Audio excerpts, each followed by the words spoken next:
for the World's Heavyweight Tag Team Championship. Introducing fans from Hamilton, Ontario, weighing 255 pounds, the Stumper.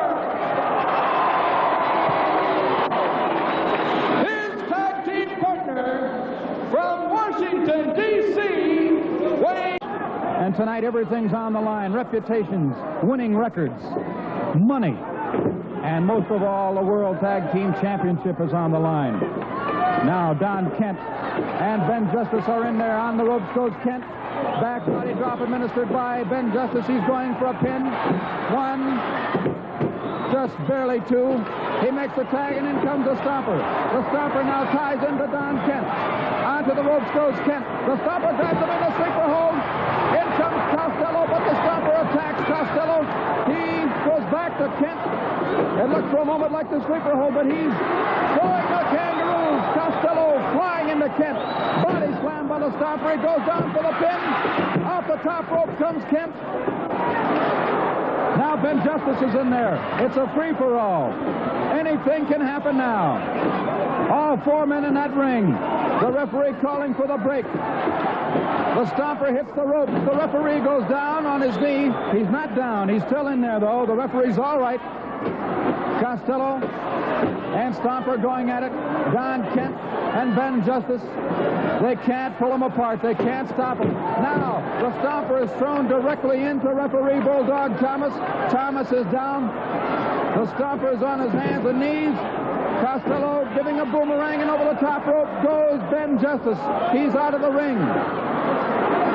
Now the Stomper doing his best to hang in there with these two kangaroos. From behind comes Costello, and down goes the Stomper. A very valiant effort here by the Stomper to hang in this match. Ben Justice out of the ring for the moment, trying to get back in. Now George Cannon hits Justice with a boomerang. He's interfered in the match, but the referee is out of it. The referee has not seen anything that's happened so far. Onto the top rope goes Don Kent. He comes down hard on the leg of the Stomper. Now the Kangaroos in very good position here are double teaming.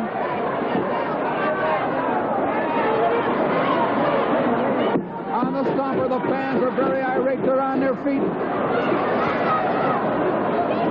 And the Stomper is hurt. He's down in the ring. What's going to happen now? Justice is still out of it, laying on the concrete floor of the arena.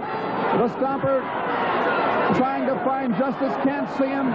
He was crawling toward the corner. Now Kent's outside the ring. Justice is unable to get inside. It's Al Costello. He's in command of the match right now. He kicks away on the Stomper. The Stomper's leg appears to be hurt badly. He can't stand up. He can't get to his feet. And again, Don Kent from high in the air comes smashing down on that leg, that injured leg of the Stomper. He can't get to his feet.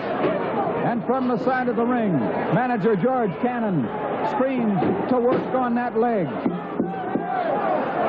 It may be seriously impaired right now because the Stomper is not getting up and he is in agony. Now Justice trying to get into the ring.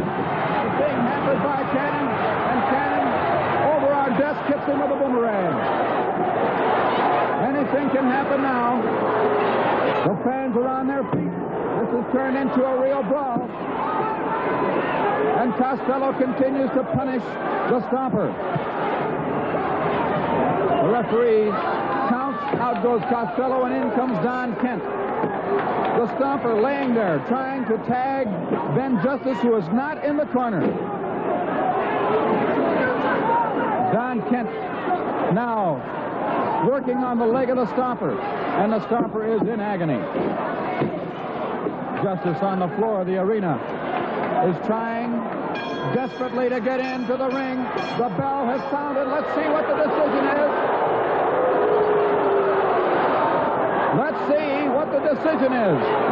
It's not clear to me just who the winner is at this moment, or do we have a winner? We'll find out in just a moment. The referee is conferring with the ring announcer. And the battle continues.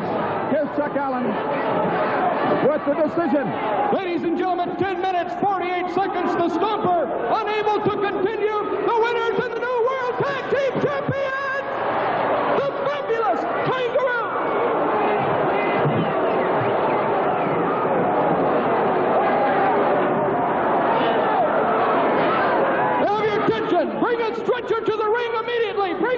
stretcher to the ring immediately.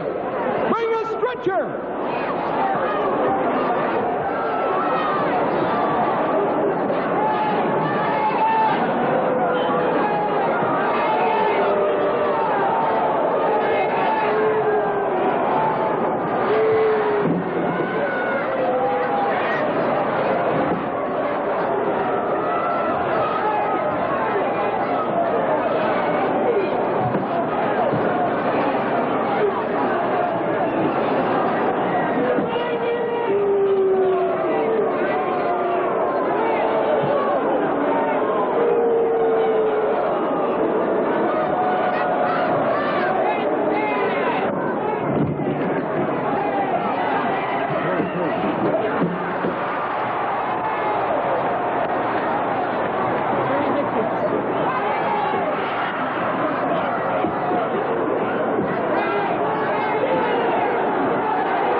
Fans, you had a look at exactly what happened. You looked at the match right along with us. We sat here, and Stomper, you know, maybe this is none of my business. Maybe I shouldn't say this, but I heard George Cannon say that he intended to hurt one of you before that match, but little did I know to this extent.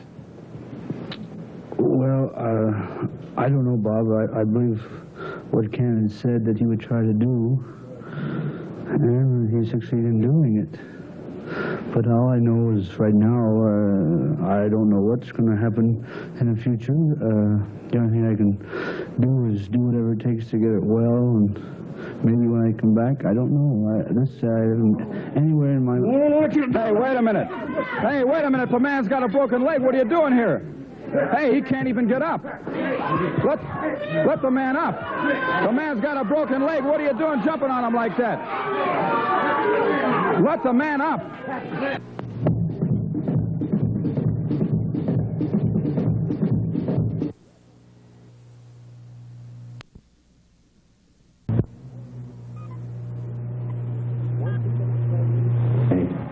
Once a jolly swagman sat by a billabong under the shade of a coolabah tree, and he sat and he watched and waited till his billy boiled. You come a waltzing Matilda with me, waltzing Matilda. Why is this man singing? Well, it is all theater. Then Al Costello was the Sir Laurence Olivier of the mat. Hold on to your hats, folks. This is showbiz. Waltzing Matilda, you come a waltzing Matilda with me. Sydney, Australia, with a combined weight of 485 pounds, Al Costello and Don Kent, the fabulous Kangaroo. Professional wrestling. Thespians going through their well-choreographed pas de deux. Costello giving a boomerang, and over the top rope goes Ben Justice. He's out of the ring. It's Al Costello. He's in command of the match right now. He kicks away. In the grappling trade, Al Costello was known as the villain, the guy fans love to hate, the guy who snarled at the ref, the guy who made it clear. Both the rules and bones were made to be broken. A showman's showman. The referee counts. Out goes Costello, and in comes Don Kent. The Stomper laying there, trying to tag. Al Costello took his first flip on the wrestling mat more than 30 years ago. It was his first love, but not his first career choice.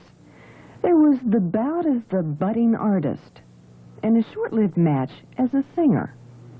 I've worked in, 32 countries. I've met kings and queens and maharajas, presidents, you name it. I've had horses named after me. And I've been given unbelievable opportunities, but I discovered because I wanted to wrestle. My thing was wrestling. Why do you do it? Why do you do that? Why? I don't know. It's hard to figure. It's a feeling. Why do people climb mountains? Why do marathon runners run? Come on, guys. Mohammed? Yeah. Al Costello is now 65, and wrestling is still his thing. But his venue is no longer Madison Square Garden. It's here, at the Metropolitan Judo Club in Dearborn Heights.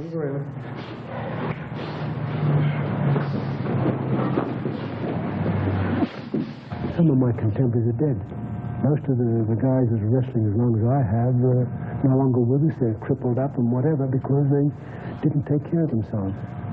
You're 65, you're still going strong. How long do you think you can... Well, the good Lord will tell me when. I'm not a complete idiot. I realize that egotism is anesthesia, didn't the pain of being a fool.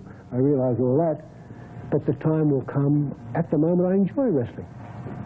I can't do the things that I did when I was young. It's impossible. I mean, if I told you, I'd be lying to you. But I can direct. That's my thing. I love to teach. I love to direct. Okay? Okay, so there, I'll grab this onto there. Up, I'll shoot through. Okay. Okay. I teach the fundamentals of wrestling, as you're very well aware.